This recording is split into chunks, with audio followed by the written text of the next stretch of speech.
আপনার কি চান না যে আপনার দলের নাম, আপনার দলের প্রতীকটা ঘুমের থেকে উঠে আপনিও দেখবেন, অন্যরাও দেখবে? এটা আপনি চান না? আমরা কি শুধু চোর ডাকাতের চেহারাই দেখবো, ভালো মানুষের চেহারা দেখতে চাই না নাকি? ভালো ভালো স্লোগান দেখেন, আমাদের একটা স্লোগান আছে, শুধু নেতা নয় নীতিরও পরিবর্তন চাই, আছে না ভাই?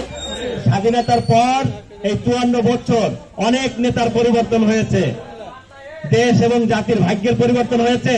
হয়নি। কারণ শুধু নেতার পরিবর্তন হয়েছে, নেতার সাথে নীতির পরিবর্তন হয়নি। হয়েছে? সবাই চুরি ডাকাতি রাহাজানি দখলবাজি চাঁদাবাজিতে লিপ্ত ছিল। সুতরাং আমরা নেতার সাথে সাথে নীতিরও পরিবর্তনে বিশ্বাস করি। আপনারা দেখেছেন, আমাদের একটা শুনেছেন নিশ্চয়, আমাদের একটা স্লোগান আছে, শুধু ক্ষমতার পালাবদল নয়, কাঙ্ক্ষিত মুক্তির জন্য আদর্শিক পরিবর্তন চাই। ঠিক না ভাই?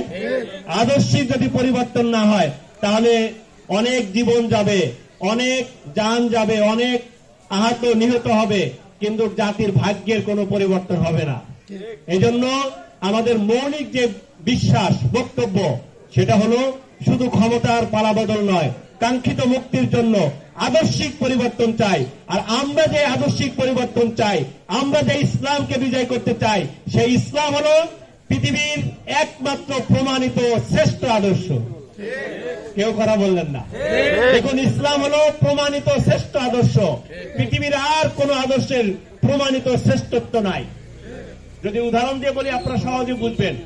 দেখুন, রাসূল সাল্লাল্লাহু আলাইহি ওয়াসাল্লামের আগমনের আগ মুহূর্তটাকে ঐতিহাসিক ভাবে কি নামে আমরা চিনি? হলো না, আইয়ামে জাহিলিয়াত। বলুন সবাই, পৃথিবীর ইতিহাসে সবচেয়ে নিকৃষ্টতম সময়, নিকৃষ্টতম মানুষগুলো ছিল। এই নিকৃষ্টতম সময় এবং নিকৃষ্টতম মানুষগুলো ইসলাম, কোরআন, রাসূলের ছোঁয়ায় শ্রেষ্ঠ মানুষ, শ্রেষ্ঠ সময় রূপান্তরিত হয়েছে। ঠিক না ভাই? সুতরাং ইসলামই হলো একমাত্র প্রমাণিত সফল আদর্শ।